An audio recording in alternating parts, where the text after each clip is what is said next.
प्रभु ईसा मसीह ने अपना बलिदान देकर मानवता को बलिदान का संदेश दिया। ईसा मसीह के बलिदान के दिन को गुड फ्राइडे के नाम से जाना जाता है। ईसाई धर्म के लोग गुड फ्राइडे को ईसा मसीह के बलिदान का दिन मानकर शोक मनाते हैं। इसके अलावा भी देश विदेश में लोग प्रभु यीशु के संदेशों से अपने आप को जोड़कर दयालुपूर्ण व्यवहार को अपनाते हुए अमन और शांति के साथ रहते हुए ईसा मसीह का अनुसरण करते हैं। नमस्कार, मैं हूं कमर गौस और आप मेरे साथ देख रहे हैं इंडिया टाउन न्यूज़ की खास पेशकश, जिसमें आज हम बात कर रहे हैं एक ऐसे मसीहा की जो कई शताब्दियों के बाद धरती पर अवतरित होकर इंसान को इंसानियत का संदेश दे जाता है। एक ऐसे ही मसीहा हुए प्रभु यीशु, जिनकी याद में गुड फ्राइडे मनाया जाता है। आज हम चर्चा कर रहे हैं आखिर गुड फ्राइडे क्यों मनाया जाता है और क्या है इसका महत्व। साथ ही जानेंगे कि अपने बलिदान के बाद फिर कब जिंदा हो उठे थे प्रभु यीशु मसीह।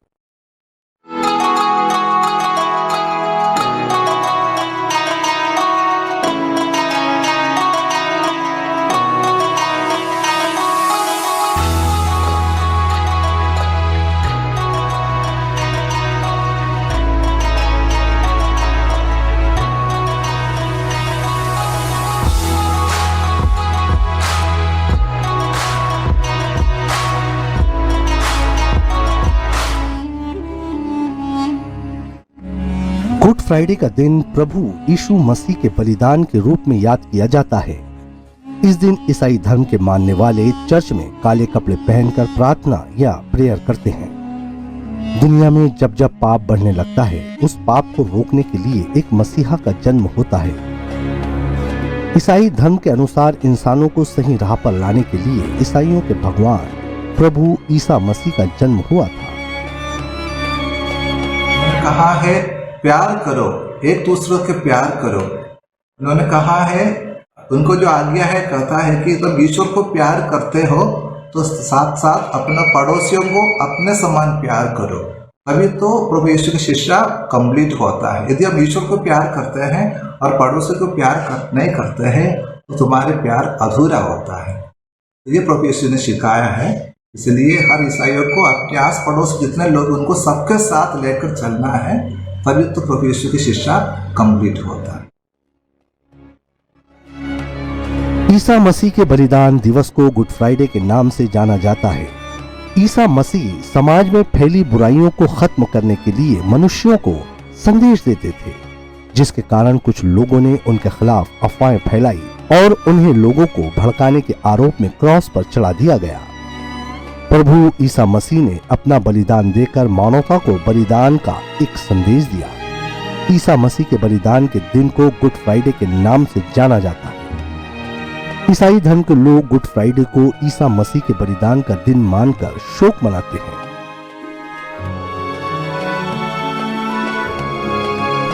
गुड फ्राइडे ईसाइयों के लिए सबसे बड़ा त्योहार है।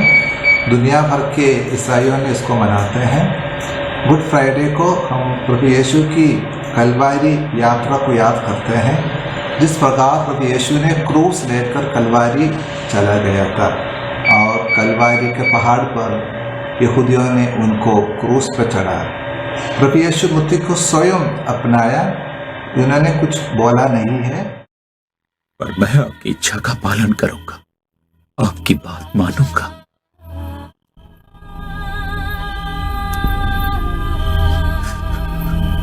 परमपिता, अगर आपकी यही इच्छा है तो मुझसे ये प्याला ले लीजिए,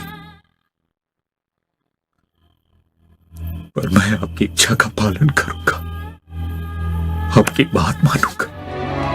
मान्यता है कि गुड फ्राइडे के दिन को प्रभु यीशु मसीह ने मानवता की सेवा के लिए बलिदान दिया था, इसलिए इस भले काम के लिए उन्हें याद किया जाता है।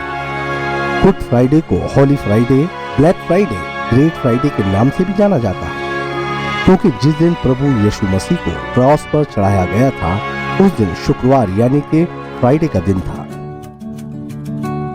इस दिन ईसाई धर्म के लोग चर्च में काले कपड़े पहनकर प्रभु यीशु मसीह के बलिदान को याद करते हुए प्रेयर करते हैं। फ्राइडे है पर हमारे लिए दुख का दिन है। हम इसको उपवास प्रार्थना में समय बिताते हैं। ये गुड फ्राइडे का उद्देश्य है। सारे दुनिया के क्रिश्चियन लोग उस दिन उपवास करते हैं, प्रार्थना करते हैं और प्रभु उसकी याद में हम लोग भी क्रूस लेकर जुलूस की तरह चर्च की ओर जाते हैं और चर्च में उसकी पूजा होते हैं।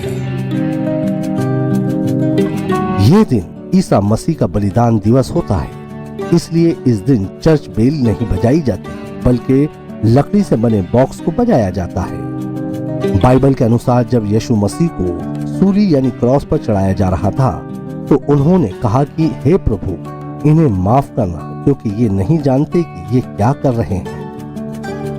ईसाई धर्म में प्रभु ईसा मसीह की इसी दयालुता को याद रखा जाता है और मानवता को यही संदेश दिया जाता है कि उन्हें अपने दिलों में दयालुता को हमेशा जिंदा रखना है।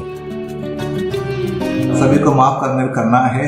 इंसान होने के नाते हम गलतियां करते हैं, इसलिए जब गलत करते हैं उनको माफ करने के लिए प्रभु यीशु ने सिखाया है। उनको तुरंत सजा मत दो, उनको माफ करके दोबारा उनको पुनः एक और मौका दे दो उनको। दुनिया को इंसानियत सिखाने और दयालुता का संदेश देने वाले मसीहा को उस दौर पर इतने अन्याय सहने पड़े, बावजूद उन्होंने अपने ऊपर अत्याचार करने वालों के लिए भी प्रभु से माफी देने की प्रार्थना की। ऐसे थे महान यीशु। अब आपको बताते हैं कि इस गुड फ्राइडे के 3 दिन बाद कैसे फिर से जिंदा हो गए थे ईसा मसीह। किसी का कत्ल मत करो, चोरी मत करो, झूठी गवाही मत दो, अवैध संबंध ना मिल जाएगा, उसके बाद मेरे साथ आओ। दुनिया को इंसानियत सिखाने और दयालुता का संदेश देने वाले मसीहा को उस दौर पर इतने अन्याय सहने पड़े, बावजूद उन्होंने अपने ऊपर अत्याचार करने वालों के लिए भी प्रभु से माफी ही देने की प्रार्थना की। ऐसे थे महान यीशु। अब आपको बताते हैं कि इस गुड फ्राइडे के 3 दिन बाद कैसे फिर से जिंदा हो गए थे यीशु मसीह। ईसाइयों की पवित्र किताब है बाइबल। इस धर्म की किताब के अनुसार जब ईसा मसीह को यातनाएं दी जा रही थी तो उनके समर्थक और शिष्य रो रहे थे। वे मन ही मन उनके वापस लौटकर उन्हें बचाने की प्रार्थना कर रहे थे। ईसा मसीह ने मुस्कुराते हुए अपने शिष्यों और समर्थकों की ओर देखते हुए उन्हें दिलासा दी थी कि वे इंसानियत के लिए फिर से वापस आएंगे। इस क्रूरता से पूरे राज्य में अंधेरा छा गया और बहुत तेज आंधी और बारिश आने लगी थी। इसी क्रूरता और यातनाओं के बाद प्रभु यीशु मसीह ने अपने प्राण त्याग दिए थे, लेकिन इसके बाद एक चमत्कार हुआ और क्रॉस पर लटकाने के 3 दिन बाद प्रभु ईसा मसीह फिर से जिंदा हो गए थे। और ईस्टर संडे 3 दिन बाद प्रभु यीशु पुनर्जीवित होते हैं। पुनर्जीवित होकर उन सबको सामने प्रकट करते हैं। इसी को हम लोग ईस्टर कहते हैं। प्रभु यीशु की जी उठना ईस्टर कहता है। इसलिए ईस्टर हमारे बहुत बड़ा त्योहार है। उस दिन हम लोग उपवास तोड़ देते हैं और सबके साथ, परिवार के साथ बैठकर खाना खाते हैं और वे सेलिब्रेट करते हैं, मनाते हैं, एक दूसरे को गिफ्ट बांटते हैं। तो ईस्टर हमारे खुशी का दिन है। 40 दिन का उपवास तोड़कर हम लोग ईस्टर मनाते हैं। प्रभु ईसा मसीह जिस दिन फिर से जिंदा हो गए थे उस दिन रविवार का था। इसके बाद से ही गुड फ्राइडे के बाद पड़ने वाला पहला रविवार को ईस्टर संडे मनाया जाता है।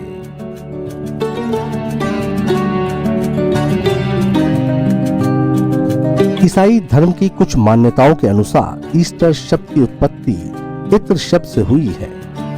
धर्म विशेषज्ञों से प्राप्त जानकारी के अनुसार पुराने समय के क्रिश्चियन चर्च ईस्टर रविवार को ही पवित्र दिन के रूप में मनाते थे, किंतु 4वीं सदी से गुड फ्राइडे सहित ईस्टर के पूर्व आने वाले प्रत्येक दिन को पवित्र घोषित किया गया है। ईस्टर रविवार के पहले सभी गिरजाघरों में रात्रि जागरण तथा अन्य धार्मिक परंपराएं पूरी की जाती हैं।